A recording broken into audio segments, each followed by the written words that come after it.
What is kratom used for?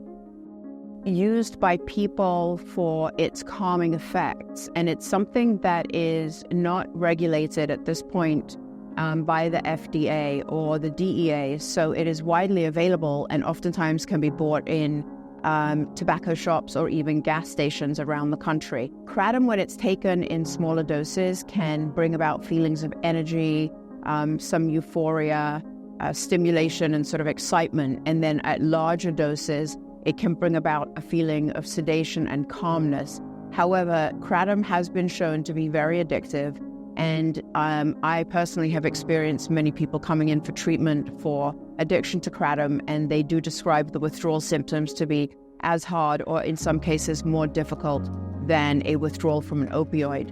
So kratom is in the opioid family, but again, it is legal and it's available, and it's something that can be very addictive. So therefore, people really want to be very careful. It can be very misleading when you get into using kratom on a regular basis.